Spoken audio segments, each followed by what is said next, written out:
दोस्तों मुझे आजकल एक किताब पढ़ने का शौक हुआ। इस किताब का नाम है एथियस्ट माइंड ह्यूमनिस्ट हार्ट। इस किताब के दो राइटर्स हैं जिनके नाम लेक्स बेयर और जॉन फिगडोर हैं। इनके मुताबिक इस किताब ने उन्हें अपने बिलीफ्स को वाजे और बयान करने पर मजबूर किया और उनके ख्याल से दूसरों को भी ऐसा करने से फायदा हो सकता है। उनके मुताबिक एथियस्ट की बहुत सी किताबें इस बारे में हैं कि खुदा को मानना जरूरी है या नहीं, लेकिन इन दोनों राइटर्स के मुताबिक एक अहम सवाल उन्हें भी दरपेश आया कि अगर खुदा को हम ना भी माने तो फिर इससे आगे करना क्या होगा। इनके मुताबिक खुदा के इनकार के बाद आप अपनी जिंदगी और मुआशरे को किन असूलों पर चलाना चाहते हैं, ये एक मुश्किल काम है। मैं मोहम्मद उमर कियानी अपने व्यूवर्स की खिदमत में एक ऐसी वीडियो लेकर पेश हुआ हूँ जिसमें एथियस्ट से किए गए सर्वे के नतीजे में उनसे हासिल 10 कमांडमेंट्स पर एक बार तसल्ली बख्श नजर डाली गई, इसलिए इस वीडियो को आखिर तक जरूर देखें। दोस्तों, एथियस्ट मोरालिटी आखिर क्या चीज है? हम किसी ना किसी रिलीजन्स के मानने वाले लोग हैं। ख्वाह किसी भी रिलीजन से आपका ताल्लुक हो, लेकिन गॉड का तस्वर तो आपको लाजमी होगा। इसी तस्वर के नतीजे में आप किसी कोड एंड कंडक्ट के जरिए अपनी लाइफ गुजारने की कोशिश भी करते होंगे, चाहे आप मुसलमान हो या ईसाई, यहूदी हो या हिंदू। ये सब के सब किसी ना किसी खुदा के तस्वर को मानते ही हैं और इसी के ऑर्डर्स को मानने की भरपूर कोशिश भी करते हैं। लेकिन जब आप एथियस्ट से इस बारे में सवाल करते हैं तो जवाब हमेशा गोलमोल ही हासिल होता है। इसकी शायद ये वजह है कि जब इंसान किसी असूल को बनाने बैठता है तो वो अपने लिहाज से और अपनी पसंद से जिधर उसे खुद आसानी हो वही असूल बनाता है। यही वजह है कि एथियस्ट के यहाँ भी इन असूलों की कमी पाई जाती है। दो इंसान आपस में किस तरीके से बात करेंगे, अगर मर्द और औरत हैं तो उनकी मैरिड लाइफ किन असूलों पर गुजरेगी, किसी मुआशरे में बुरे काम के नतीजे में किन कवानीन को इम्प्लीमेंट होना चाहिए, ये सब आप किसी ना किसी रिलीजन से तो निकाल सकते हैं। लेकिन एक एथियस्ट से जब इस किस्म का सवाल किया जाए तो जवाब की तलाश सिवाय मायूसी के और कुछ नहीं देती। दोस्तों, एथियस्ट मोरालिटी की डेफिनेशन ये है कि खुदा के बगैर इखलाकियात मुमकिन हो सकती हैं और एथियस्ट इससे बिल्कुल आजाद हैं कि उन्हें किसी भी खुदा की बताई गई इखलाकियात की जरूरत हो।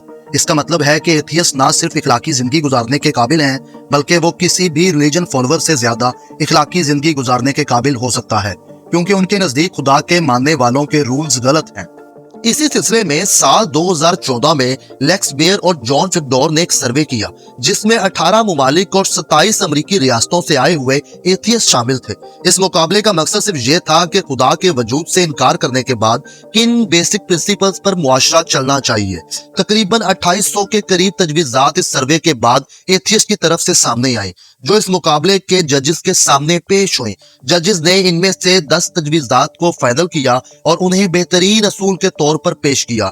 ये वो 10 तजवीज़ात या आसान अल्फाज में 10 कमांडमेंट्स हैं जिसके मुताबिक दुनिया में रहने वाला हर इंसान इसी के मुताबिक अपनी जिंदगी गुजारे तो बेहतर होगा। बेशक दोस्तों, उन्होंने ये बात दुरुस्त की है, क्योंकि एथियस्ट के नजदीक साल 2014 से पहले तक ऐसा कोई असूल ना था जो बता सके बेसिक प्रिंसिपल्स किसी भी सोसाइटी को चलाने के लिए आखिर क्या होंगे अगर खुदा की एग्जिस्टेंस को मानने से इनकार करते हैं तो। दोस्तों, बाकी दुनिया का तो पता नहीं, लेकिन एथियस्ट को तो इन कमांडमेंट्स के साथ ही जिंदगी गुजारनी चाहिए। तो आइए इन कमांडमेंट्स का इजहार आपसे भी कर लेते हैं।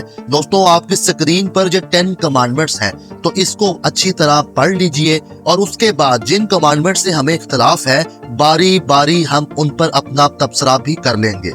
दोस्तों, इस लिस्ट में लिखी गई तमाम कमांडमेंट से मेरा इख्तलाफ नहीं है। मुझे इख्तलाफ तो इनमें से चंद बताई गई कमांडमेंट में से है, लेकिन अगर इन तमाम कमांडमेंट्स को ही असूल बना लिया जाए तो मेरा इख्तलाफ इन एथियस्ट से है जो इन अहकामात को तजवीज तो कर रहे हैं लेकिन खुद पर इसकी इम्प्लीमेंटेशन जीरो है। शायद इसे ही हिपोक्रेसी कहते हैं। जैसा कि पॉइंट नंबर 2 में लिखा है कि इस बात को समझने की कोशिश करें कि क्या सच होने का ज्यादा इम्कान है। इस बात पर बिल्कुल भी यकीन ना करें कि जो आप सोच रहे हैं वही सच होगा। दोस्तों, अगर हम इस मामले में एथियस्ट के पॉपुलर स्टेटमेंट्स को ही ले लें कि साइंस के मुताबिक खुदा के वजूद को रद्द करते हैं, लिहाजा अगर साइंस के मुताबिक कोई खुदा को रद्द करता है तो इस पॉइंट्स के मुताबिक एथियस्ट को यह समझने की कोशिश करनी चाहिए कि क्या सच होने का ज्यादा इम्कान है। इस पर यकीन बिल्कुल नहीं करना चाहिए कि वो खुद क्या चाहते हैं। दोस्तों, नेशनल एकेडमी ऑफ साइंसेज के मुताबिक साइंस के पास खुदा के वजूद को साबित या गलत साबित करने का कोई मेथड नहीं है। साइंस सिर्फ नेचुरल वर्ल्ड की वजाहत कर सकती है, जबकि उनके नजदीक रिलीजन गॉड सुपर नेचुरल है। दोस्तों ये बात तो साइंस भी कह रही है, लिहाजा अगर कोई एथियस्ट साइंस के मुताबिक खुदा के वजूद को रद्द करता है और फिर भी ये दावा करता है कि खुदा का कोई वजूद ही नहीं है, तो आप ही बताएं असूल की नफी कर रहा है या असूल पर कायम है। क्योंकि अब वो सिर्फ खुदा के वजूद की नफी अपनी सोच के लिहाज से कर रहा है, क्योंकि उसके पास कोई साइंटिफिक तरीकाकार नहीं है। मैं एथियस्ट को ये मशवरा देता हूं कि वो इसके बारे में सोचें कि वो असल में किस चीज को रद्द कर रहे हैं, क्योंकि वो अब सिर्फ अपनी ख्वाहिश के मुताबिक खुदा के वजूद का रद्द कर रहे हैं।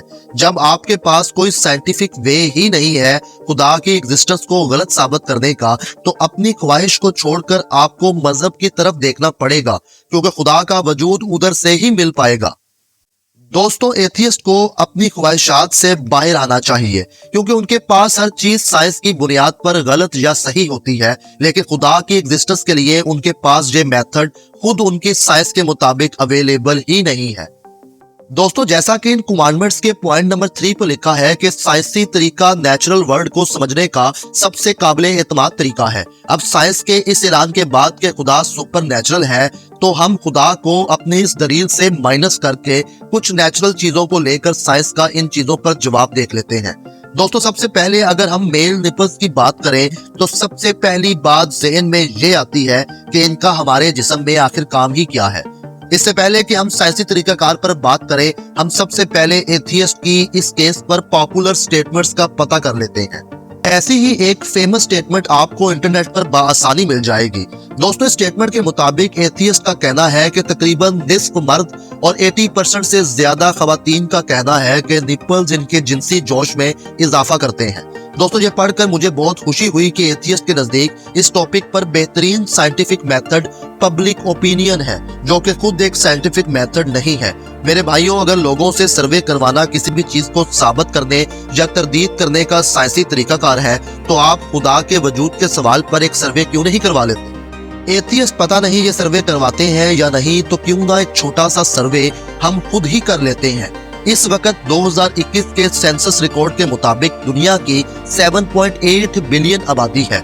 इस 7.8 बिलियन में से मुसलमानों की कुल आबादी 1.9 बिलियन है, हिंदू 1.2 बिलियन, ईसाई 2.3 बिलियन और यहूदी 15.7 मिलियन है। यहाँ पर मैं सिर्फ खुदा को मानने वाले बड़े मज़ाहिब की तादाद को ही काउंट कर रहा हूँ और छोटे मज़ाहिब को फिलहाल के लिए छोड़ रहा हूँ। लिहाजा अगर आप इन तमाम खुदा के मानने वालों को जमा करें तो इस वक्त दुनिया में 5.5 बिलियन लोग खुदा को मानते हैं, जो दुनिया की कुल आबादी का 85% हिस्सा बनता है। तो दोस्तों अब मैं एथियस्ट से पूछता हूं कि आप ऐसा एक सर्वे क्यों नहीं करवा लेते? इसकी वजह यही है कि आपको सर्वे के नतीजे में जो जवाब हासिल होगा वो पसंद नहीं है। खैर दोस्तों इन बातों को साइड पे रख के मशहूर एवोल्यूशनिस्ट स्टीफन जे गोल्ड की स्टेटमेंट पर गौर करते हैं। वो मेल निपल के यूजेस के बारे में बताते हुए अपनी किताब में लिखते हैं कि ये जरूरी नहीं कि मेल निपल्स एवोल्यूशन के जरिए ही पैदा हुए हों, बल्कि ये वो ऑर्गन्स हैं जिनसे एवोल्यूशन ने छुटकारा हासिल करने की जहमत तक न की। इस पर मजीद लिखते हैं कि male nipples are an expectation based on pathways of sexual differentiation in mammalian embryology. दोस्तों इससे ज्यादा उन्होंने भी इनके इस्तेमाल पर बिल्कुल बात नहीं की और एवोल्यूशनिस्ट आज भी मेल निपल्स के यूजेज का जवाब देने से कासिर हैं। अब कमांडमेंट्स के हिसाब से तो एथियस्ट को कुछ साइंटिफिक मेथड चाहिए इस बात का जवाब हासिल करने के लिए, तो फिलहाल ऐसा कोई जवाब दुनिया में हाजिर नहीं है। दोस्तों ये एक सादा सी हकीकत है कि हर एथियस्ट को ये समझना होगा कि फिलहाल अगर आप मेल निपल्स के यूजेज के बारे में नहीं जानते तो इसका मतलब ये नहीं कि आप फुलिश आंसर करें कि ये एवोल्यूशन की वजह से फजूल ऑर्गन के तौर पर मर्दों में बकाया रह गया है। ये एक सिंपल फैक्ट है कि अल्लाह ताला ने मर्दों को इसी तरह ही डिजाइन किया है और उसे ही इनके यूजेज के बारे में पता है। हमारा बिल्कुल ये दावा नहीं है कि दुनिया में जो कुछ है अल्लाह ने उसका सारा इल्म हमें दे दिया है। ये दावा आपका है कि इस नेचुरल वर्ल्ड को समझने का तरीकाकार सिर्फ साइंस है, तो साइंस के पास तो दोस्तों इस चीज का जवाब बिल्कुल नहीं है। दोस्तों आज के इस वीडियो को बिल्कुल बनाने का मकसद ये नहीं है कि किसी इंसान की दिल एजारी की जाए, बल्कि इसका मकसद सिर्फ ये है कि एथियज्म के पीछे छुपे नजरियात को एक्सपोज किया जाए। दोस्तों आप किसी भी एथियस्ट को अगर जानते हैं तो उसे मेरी ये वीडियो लाजमी शेयर करें और कमेंट में इस वीडियो के मुतालिक अपना फीडबैक लाजमी दें। اسی طرح ہماری یہ ویڈیو اپنے اختتام کو پہنچتی ہے۔ انشاءاللہ اس ویڈیو کا ایک اور پارٹ جلد ہی اپلوڈ ہوگا جس میں باقی کی کمانڈمنٹس پر بات کی جائے گی۔ آپ سب سے ریکویسٹ ہے کہ میرے اس چینل کو سبسکرائب ضرور کریں تاکہ آئندہ کے لیے بھی اس قسم کی ویڈیوز ہم بناتے رہیں اور انفارمیشن کا یہ سلسلہ رک نہ پائے۔ ہماری یہ ویڈیو اگر پسند آئے تو اسے لائک ضرور کریں۔ آپ سے جلد اگلی ویڈیو میں ملاقات ہوگی، تب تک کے لیے اللہ حافظ۔